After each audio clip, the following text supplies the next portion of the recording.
Welcome, Rigster, the MC and the Bagel Boy himself.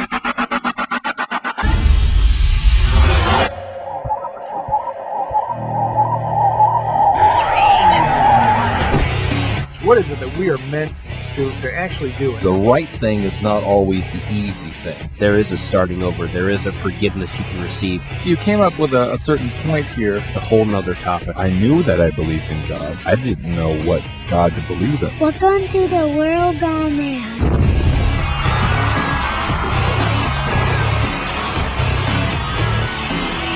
Here we're talking about discontentment. Does anybody know what discontentment means? What does, if you're content with something, what does being content mean? You're okay with it, just the way it is, right? So discontent is what? You're not okay with it. Not Look at you! So we used to tell our kids, you're so such a big one. Anyway, see, that's why Lance has this. He is like, because I've always told you so big. Not. Anyway, let me give you a classic example. There's this guy. Okay, is it Jeff Miller? I think wrote the book. Yes, Jeffrey E. Miller wrote the book. He invites these people over, and they're playing this game. And this Jeff Miller has his friend, and the first game they're playing, this guy's losing, and he is just miserable, and he is trying to convince everybody that this is the dumbest game ever invented, and people are listening to me so well right now. So anyway, so he has this person, they're losing, and they're just miserable. They're miserable with this game because they're emotionally they're down, and they're mad because they're losing. So they keep talking how bad this game is, how stupid the game is. So everybody's miserable around them. So okay, let's change the game. You go to the second game, and this guy's he's losing. He's not doing well. So he hates the game. It's stupid. It's ridiculous. I can't believe we're playing this game either. Blah, blah, blah, blah. And he has this horrible attitude about the game. Then they move to another game, and he starts winning.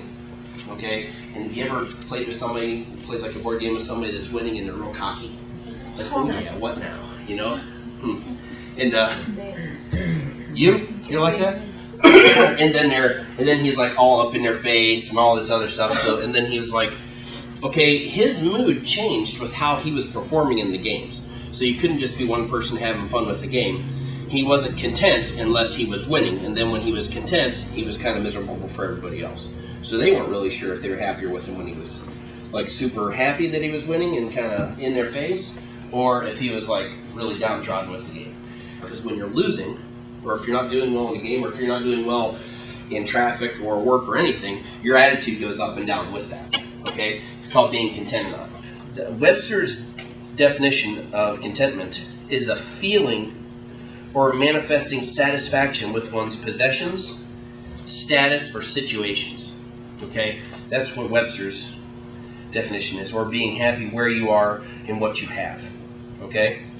Now, one piece of scripture that I want to read that's kind of long.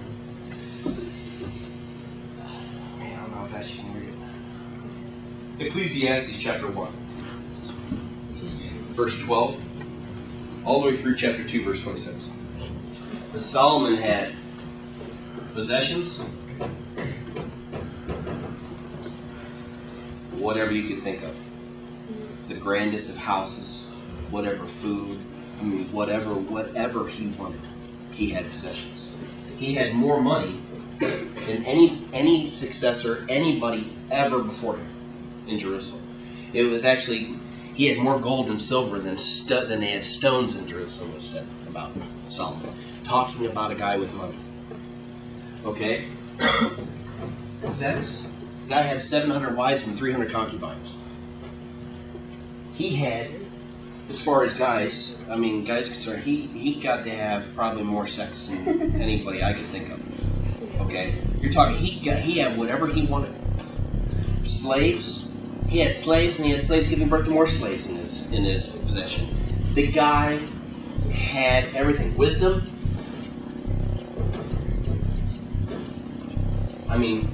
The one thing that God liked about Solomon is when he asked Solomon, when he went to Solomon, Solomon chose wisdom over everything. So God blessed him with everything.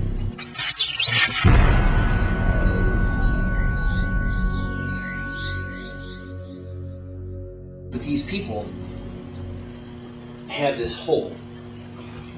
You have this hole in your life. Okay? It's not a very good circle. It works for a hole. And people think money, or sex, or status, work, partying,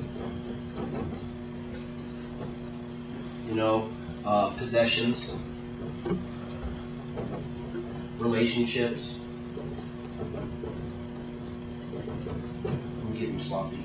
But a lot of times in youth groups, I see with guys, they try to fill it with work and status, trying to be important, like, oh, I want to be that number one running back, or I want to be the best person at cross country or track, and I want that status. I want to be in the paper and known as the best. Okay, that's a big thing a lot of guys strive for.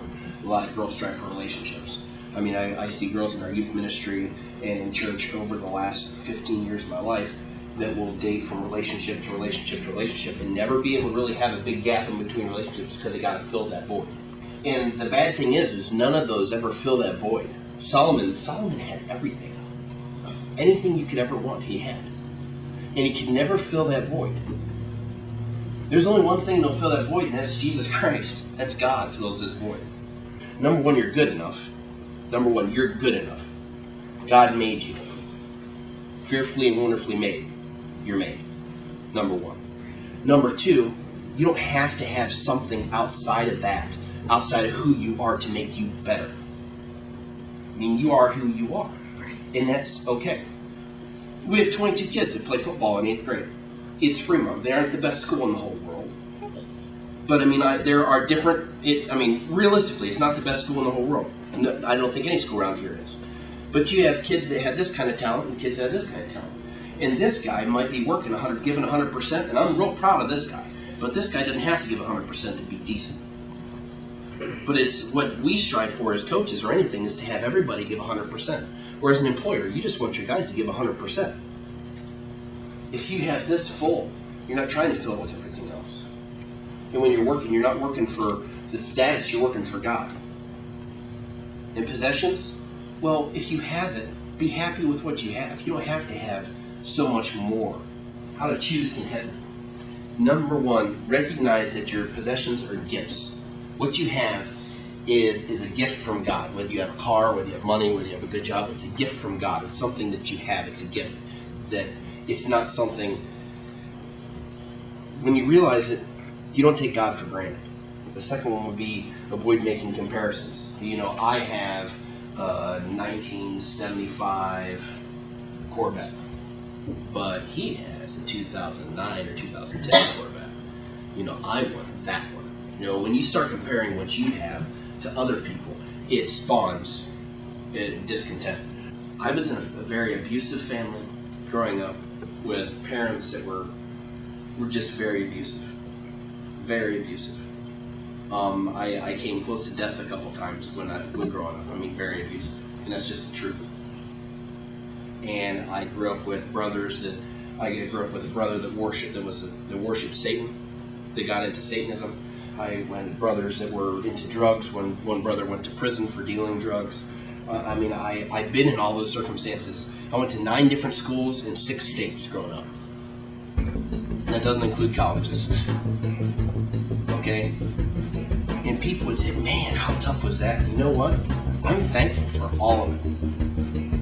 Because I can look at somebody who's been in an abusive situation and say, you know what, I understand, let's talk about it. God made me who I am, and I can adapt to different circumstances, and I can understand people who've been in those hard times because of those situations I've been in. But a lot of people in our community just don't have the things that you guys have. Are you willing to step up and start owning this, or are we just all about ourselves?